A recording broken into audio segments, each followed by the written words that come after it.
be on scooters, so I'm not ready for that. If you do Everybody happen ready? to get on one, make sure we have cameras rolling. Yeah, Jeremy probably would. Everything else in my life's got a camera on it now. Indeed. We can do that. It's been a fun week. I congratulate the Military Bowl officials, Steve Beck, the CEO, and all the other staff members because they've really shown the guys a great time. We've had fun, but at the same time, it's been very educational. We've toured the Capitol and we've driven around the White House and seen all the monuments and had tour guides to tell us about all the history for each one. So it's been a great history lesson. And probably the best of all is we went to the African American Culture Museum and spent a couple hours there. And that was something that a lot of teams don't do, and our team really enjoyed it. So, and our families have likewise had a good time. And at the same time, we've been able to balance that with work because we get up early in the morning and we practice. And then they're through by probably 1 o'clock in the afternoon to get some freedom. And then you got to balance the getting in bed and resting enough with all the walking around and all the events. So, and since most of this team hasn't been to a bowl game, I think they've handled all that well to this point. So excited about the game tomorrow. We also had an overwhelming turnout yesterday to wrap the gifts for the troops, which was one of the highlights of the week because our troops are over there fighting for us and really don't have a Christmas and don't make a lot of money. So most of what they get will be the gifts that are sent from America. And both teams wrapped some gifts yesterday at 4, and that was really heartwarming to watch them. And then Coach Bateman talked to our players about the average age over there is about 19 years old, and the salaries are really low, and they're not home for Christmas. So that was a real special moment as well. And then the proceeds going to the USO and also for military families to travel makes this a special week at around Christmas. Questions? With all the, go ahead, Ladies first. Yes. What has this week been like for you guys and a level of, getting closer and, like you mentioned, giving these guys some opportunities off the field as a program, getting this opportunity to be back in a bowl game? We had Christmas last night, and it was really fun. All the guys, each of the staff groups had to do something with karaoke, and that was really ugly. It's a lot like my dancing, so it was pretty embarrassing for them. One even put helium in so they wouldn't sound as bad, and they sounded bad. And then Joe Hayden, one of our staff members, did the 12 Days of Christmas, and he had a different position group with each one, and that was hilarious. It was so much fun. So the guys can have a little Christmas before they come. They'll get home in time to have some Christmas when they get back. But I think the week's been really good, and it's pulled the team even closer together. And most of these guys have never been to a bowl game. So this is a wonderful experience for them. And I think if anyone had apprehensions about will it be fun on Christmas, they've had a blast. With all the places you could have gone to a bowl game, how interesting and neat was it for you to see them come here where it's not just fun, but it's a sincere educational experience? I wasn't sure when we were looking at all the different opportunities. And then as it got closer to choices, I was really pulling for this bowl because parents can drive, fans can drive. Got a lot of fans and recruits in this area. We had open practice on Monday for everybody to come out. We had a good turnout there. And then I didn't even think about the educational part of it, but I've been overwhelmed with all this stuff. So I'm sure that it's been a great week of teaching and learning for our players as well. And with all that, how has the preparation been? And you said beforehand, sometimes guys maybe are on their feet too much, and maybe they exude a little bit too much energy before the game. How have you guys balanced that? I thought Tuesday's practice was just okay.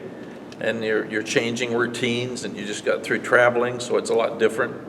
And then I thought since then practice has been really good. Yesterday was great. They were really focused. We'll have a walkthrough here this afternoon and make sure that we cover everything. But I think we only missed one assignment on each side of the ball yesterday, which is really good for this early, and we'll correct that today.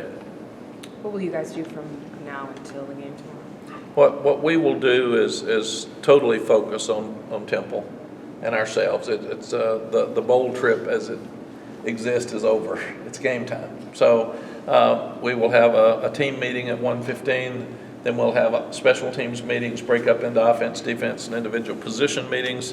And then we'll go walk through for an hour at the same spot at the high school we've been working at.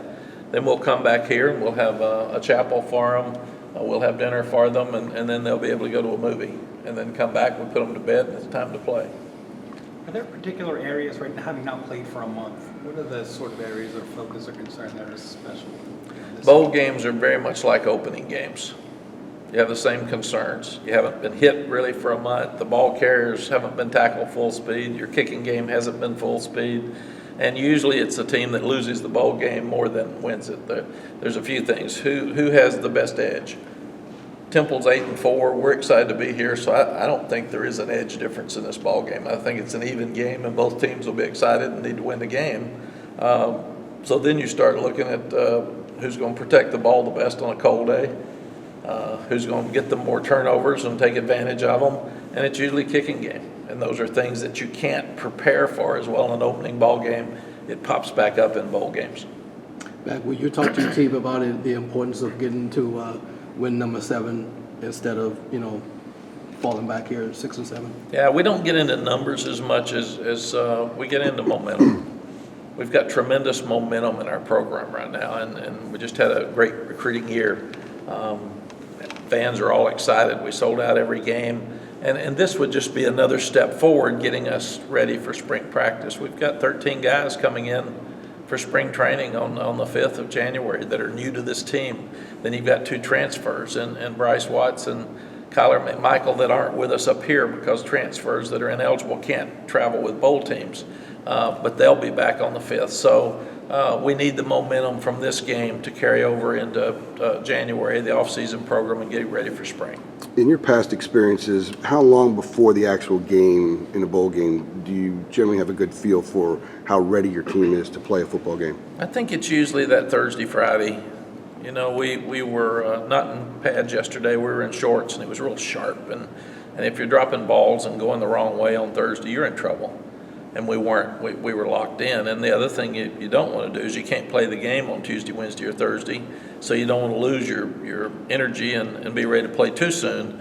So today will be an important walkthrough just to watch them and see how they do. And with an early game tomorrow, we'll be in bed by 10 o'clock tonight and getting up early and headed over for the game. One of the things you talked a lot about this year was how your team was learning how to prepare throughout the course of the season. Has this been a carryover from what you saw at the end of the regular season? This is an important week for us to prepare because we're going to be in bowl games every year. And since this staff's never been to a bowl game together.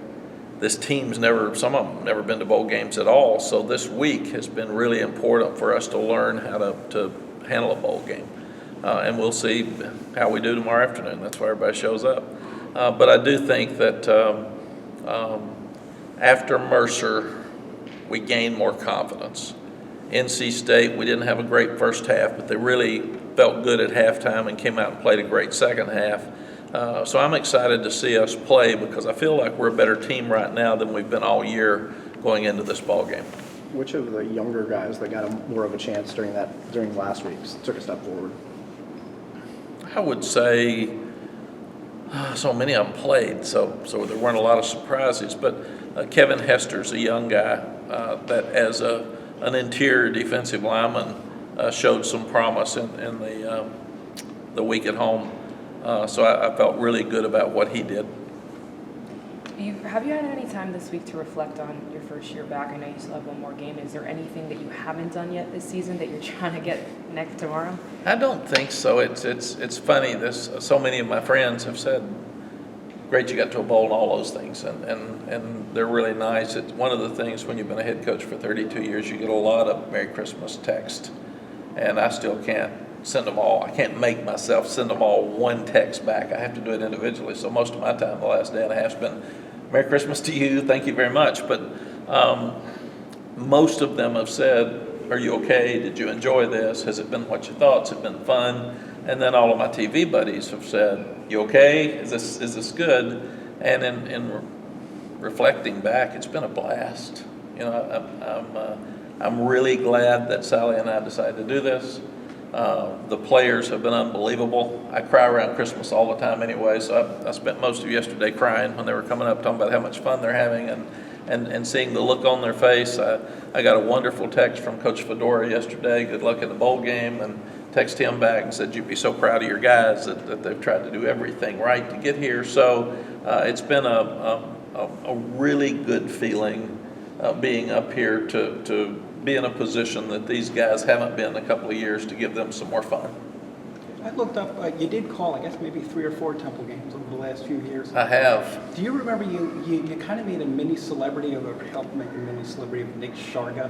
Yeah. Remember that guy? Yeah, he was, I think it's more that he made it. There are a few interesting things about the Temple team, but the Temple Tough motto is one that Matt Rule gave them, or Steve Adazio. All these guys have been tough coaches, and the guys that wear the single digits are the ones that are the most celebrated players, and that hasn't changed. And Sharkey he was blocking everybody and knocking everybody down and running over people and on special teams, and a great student, a great person. I just thought he was a tremendous player.